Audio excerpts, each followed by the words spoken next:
Welcome class. ये हमारा lecture है आपका बीकॉम सेकेंड ईयर का आपके लिए, और इसमें हम पढ़ रहे हैं आपका थ्योरेटिकल पोर्शन पढ़ रहे हैं आपका यूनिट सेकंड का, ठीक है। और इसमें लास्ट जो आपका लेक्चर था उसमें हमने देख लिए थे आपके मेथड्स ऑफ कॉस्टिंग, ठीक है। जितने भी थे आपके हमारे हाईएस्ट लिफो फिफो लिफो इस तरीके से जितने भी हमारे प्राइसिंग ऑफ मटेरियल इश्यूज, ये सारे हमने लास्ट लेक्चर में कवर किए थे, ठीक है। अब हम बात कर रहे हैं आपका ट्रीटमेंट ऑफ मटेरियल लॉसेस, ठीक है।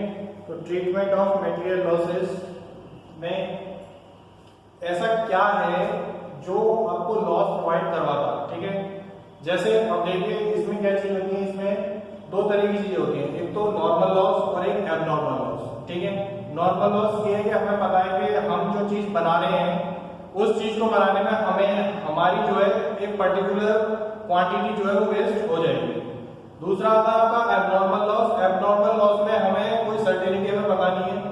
सपोज कीजिए आपने जो आपका कंसाइनमेंट था, जो आपकी गुड्स थी आपने ट्रक में भरी, ट्रक से आपने सप्लायर के पास भेज रहे थे, ट्रक का रास्ते में एक्सीडेंट हो गया तो जो आपकी गुड्स थी वो सड़क पर बिखर गई, लेके चले गए लोग, उठा के लेके चले गए। या आपका फ्लोर था, ठीक है, फ्लोर मतलब आटा का आपने ट्रक में भर के वो भेजा, ट्रक जो था वो नहर में गिर गया, नाले में गिर गया, तो वो क्या है, वो आपका जो मटेरियल है वो खराब हो गया, ठीक है। तो वो किस केस में आती है, वो चीजें आती है आपकी एबनॉर्मल केस में, ठीक है। तो इन चीजों के बारे में हम डिस्कशन करेंगे।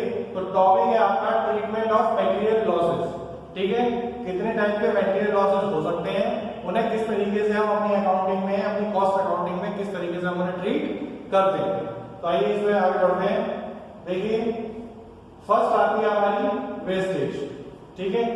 वेस्टेज होती क्या है, वेस्टेज देखिए, wastage is inherent in any manufacturing activity, ठीक है। वेस्टेज जो है एक पार्ट होती है, जो भी आपकी मैन्युफैक्चरिंग एक्टिविटी है, कोई सी भी मैन्युफैक्चरिंग एक्टिविटी है उसका पार्ट होगी वेस्टेज।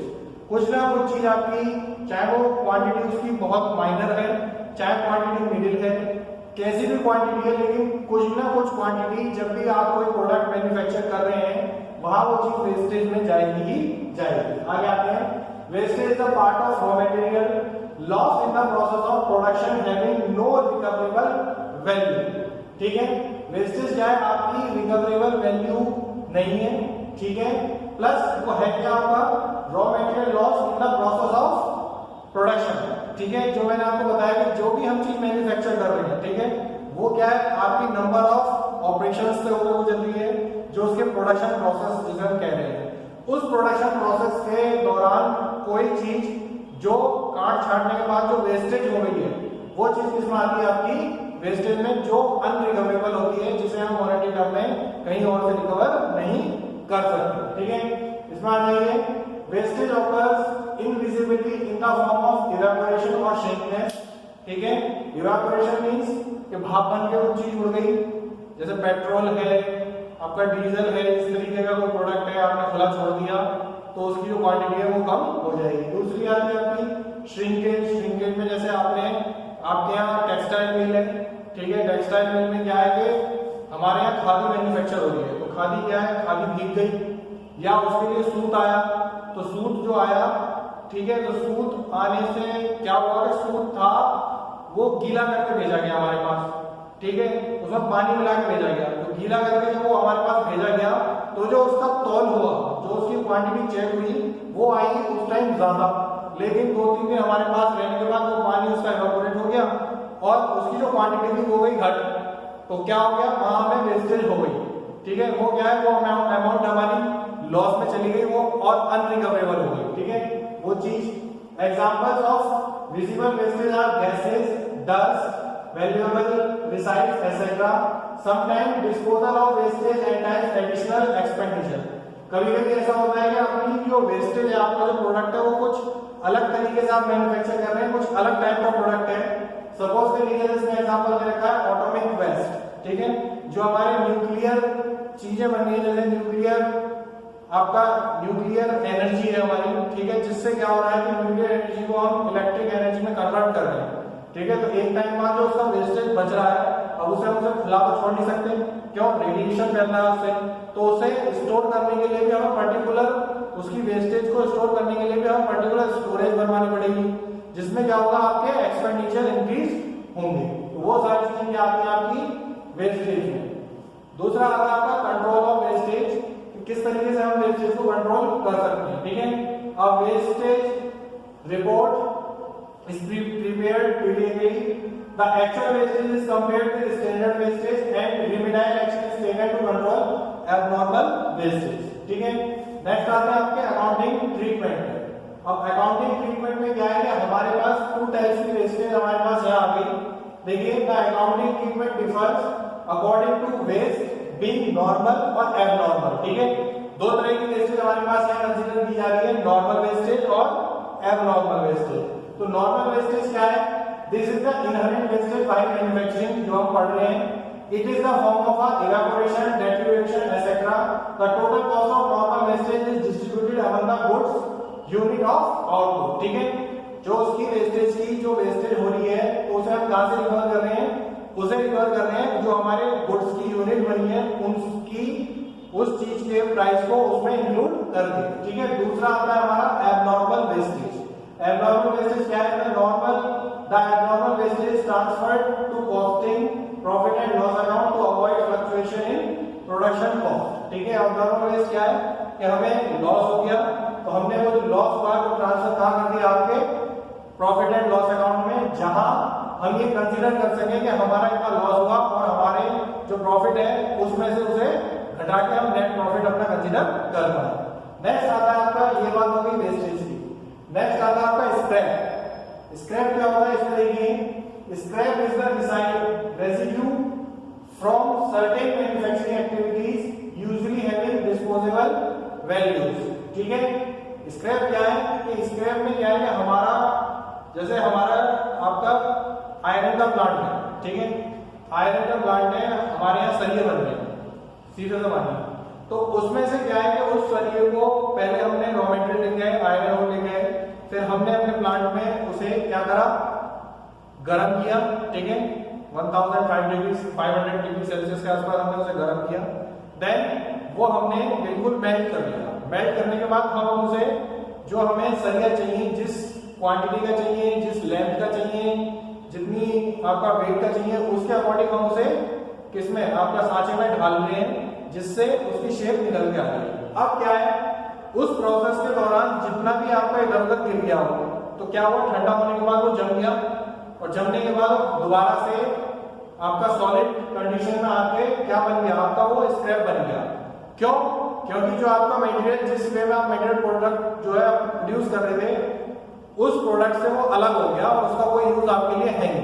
तो वो होगा क्या, आप एक टाइम बाद, एक पर्टिकुलर टाइम के बाद उसे इकट्ठा करेंगे, इकट्ठा करने के बाद उसे कबाड़ में बेच देंगे, तो जितनी भी वैल्यू उसकी रिकवर होगी वो चीज क्या आएगी, आपकी स्क्रैप वैल्यू, और जितना भी आपके पास वो इकट्ठा हुआ है वो चीज किसमें आता है, आपका स्क्रैप, ठीक है।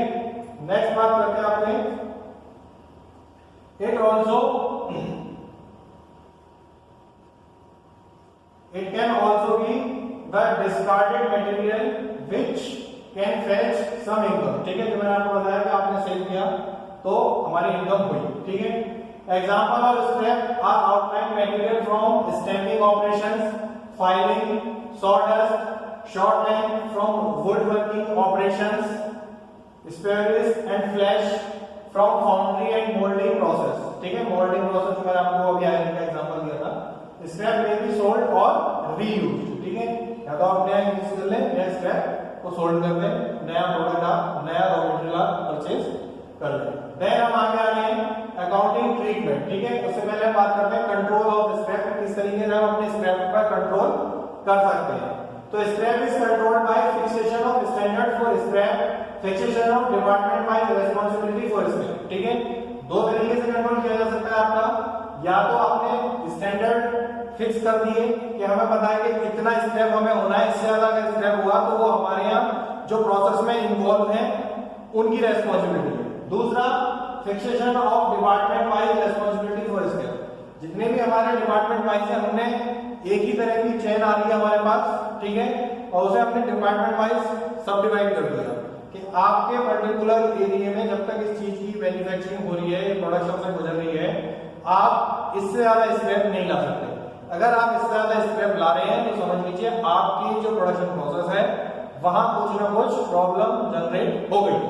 ठीक है, वो चीज आ गई आपकी इसमें responsibilities for scrap department wise. ठीक है, आगे आते हैं keeping up proper record of scrap and periodical reporting helps in control of scrap actual scrap is compared with standard scrap। ठीक है, जो हमारे स्टैंडर्ड्स थे उससे हम एक्चुअल में कंपेयर कर रहे हैं कितना हमें ज्यादा हो रहा है कितना हमें कम हो रहा है। Suitable action is taken for excessive actual scrap over standard scrap. अगर ज्यादा हो रहा है जो हमारे स्टैंडर्ड है तो आप सीधी सी बात है कोई ना कोई एक्शन तो लेंगे उसे कंट्रोल करने के लिए। ठीक है, नेक्स्ट आते हैं आपके अकाउंटिंग ट्रीटमेंट। किस तरीके से अकाउंटिंग ट्रीटमेंट होता है आपका स्क्रैप का। Scrap value is same value of scrap credited to profit and loss account. First है कोई भी हमें स्क्रैप आया हो रहा है हमारे पास तो हम क्या कर रहे हैं उस स्क्रैप को उठा के हमने एक पर्टिकुलर टाइम पीरियड के बाद उसे सेल आउट कर दिया। अब चाहे किसी को भी सेल दे दिया, किसी को भी कर दिया, कबाड़े में दे दिया या किसी को भी दे दिया,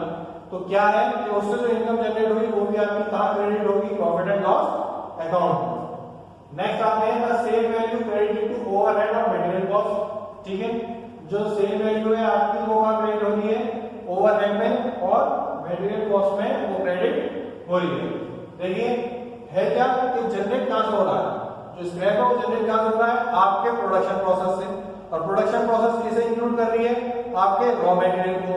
तो किसकी अमाउंट को इंक्रीज कर देगा, आपके रॉ मटेरियल की या ओवरहेड्स के अमाउंट को इंक्रीज कर देगा और वही वो क्रेडिट होगा। नेक्स्ट आएगा आपका third point, crediting the same value to the job और process in which scrap arise. ठीक है, the same value of scrap is credited to the job और process concern from which the scrap has arisen.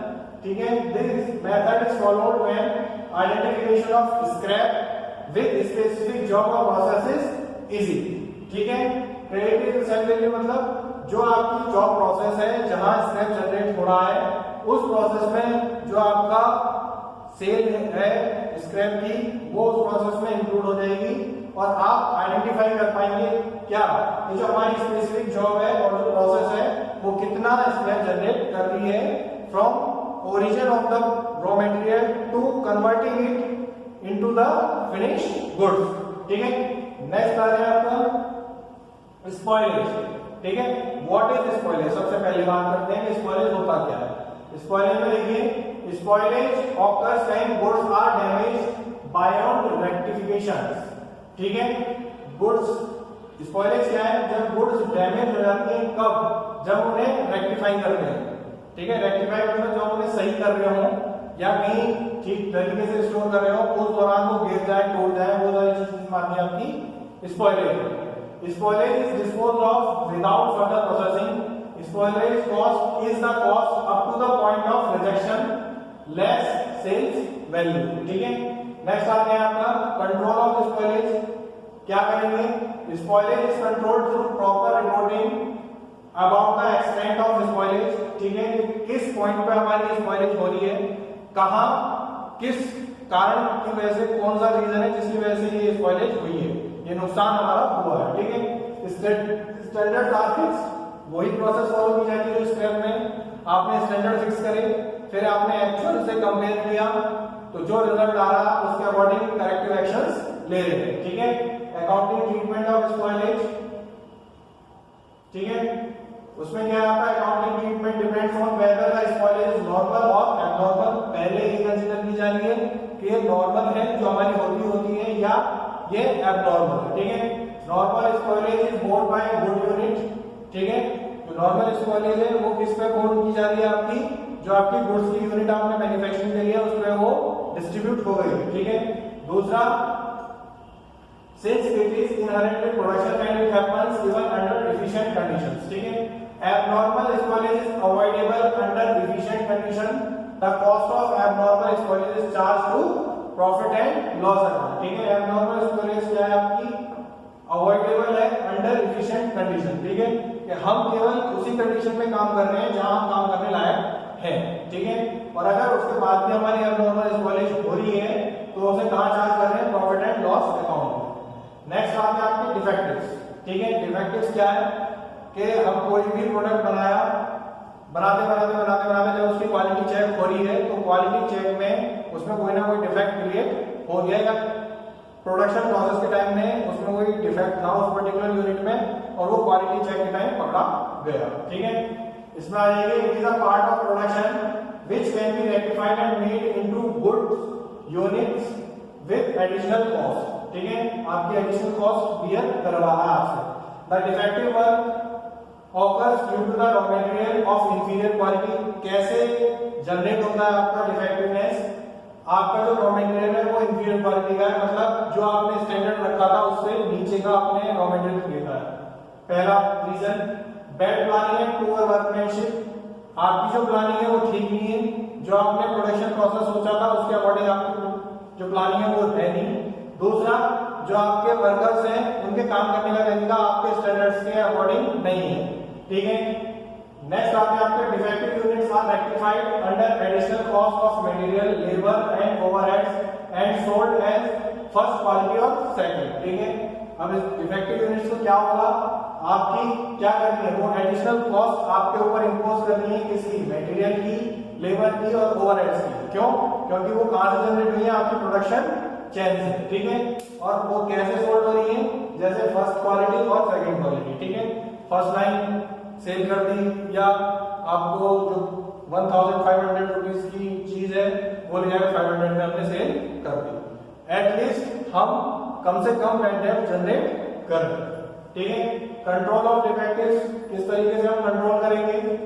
As in the case of other losses defectives are controlled by accurate and periodical reports. ठीक है, standards are fixed for defectives, standard fix किए हैं हमने। Actual defective work is compared with standard, जो actual defective work है उससे compare कर रहे हैं हम स्टैंडर्ड से। If actuals are more than the standard remedial actions will be taken. ठीक है, और अगर जो हमारी एक्चुअल है वो स्टैंडर्ड से ज्यादा है तो हम करेक्टिव एक्शंस ले रहे हैं। अब अकाउंटिंग ऑफ डिफेक्टिव्स क्या है आपका, इसमें देखिए the accounting treatment depends on the extent of defective production. If it is normal being inherent with production, it is identified with specific job। अगर inherent है, हमें पता है कि इतना डिफेक्टिव चीज आनी है तो वो कहाँ आपकी स्पेसिफिक जॉब में आइडेंटिफाई हो गया है। दूसरा, का cost of rectification is charge to specific job, और उसी जॉब पे जो आपकी कॉस्ट आ रही है उसे ठीक करने की वो उसी जॉब पे चार्ज हो रही है। Next, if the cost is not traced with a job, the cost of rectification is treated as factory overhead।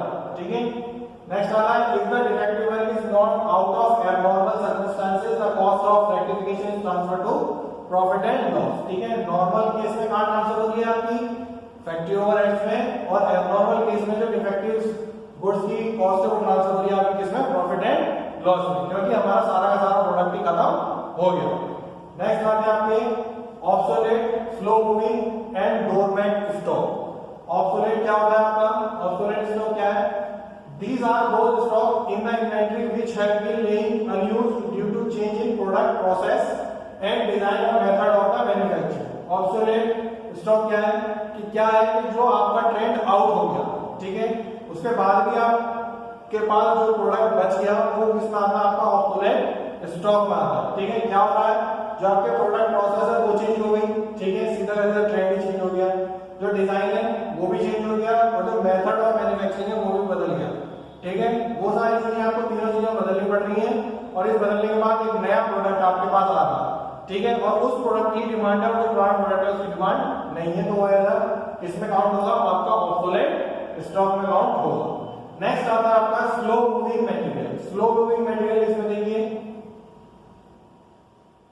They are items in stock used at long intervals. ठीक है, कौन से स्टॉक क्या है, कौन से आइटम्स हैं, ये वो आइटम्स हैं जो आपके लॉन्ग इंटरवल के बाद देखते हैं। ठीक है, जैसे लग्जरी गुड्स आ गई, ठीक है, या ज्यादा महंगी आ गई, वो सारी चीजें इसमें आती है स्लो मूविंग स्टॉक्स में। ठीक है, जैसे आईफोन है, ठीक है, अब आईफोन हर कोई तो बियर कर नहीं सकता, उसकी कॉस्ट क्या है, इंडिया के अंदर वो किस कैटेगरी में आएगा, आपका स्लो मूविंग स्टॉक्स में। नॉर्मली सबके पास आपके पास आईफोन नहीं मिलेगा, नॉर्मल स्टॉक सबके पास नहीं मिलेगा।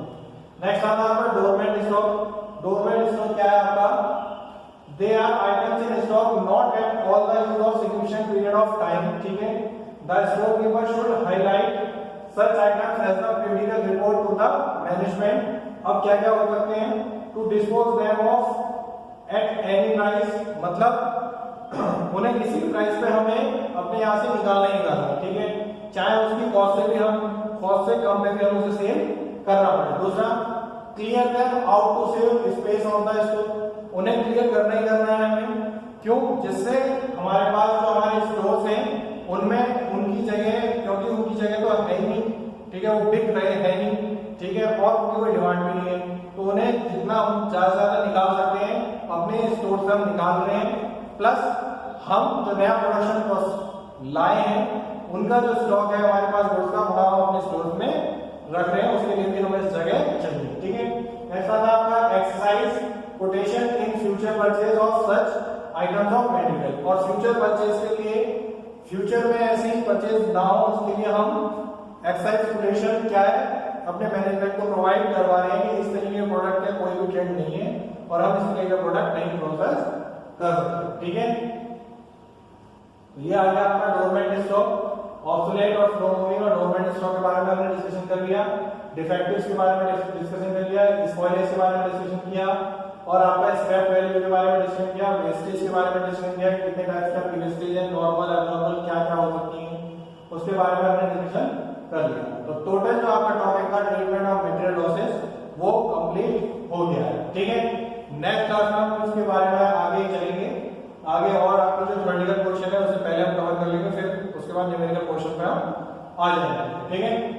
आई होप आपको समझ में आया होगा यहाँ तक। तो आज का जो सेशन है हम अपनी क्लास का यहीं एंड कर रहे हैं, ठीक है। इसके बाद आपका हम दूसरी यूनिट जो हमारी नेक्स्ट यूनिट है या इसमें कोई नेक्स्ट हमारा टॉपिक बच रहा होगा उसे देख लूंगा मैं, और उसके बाद हम उस टॉपिक के बारे में डिस्कशन करेंगे। आज के सेशन को हम यहीं एंड करते हैं। So thank you class.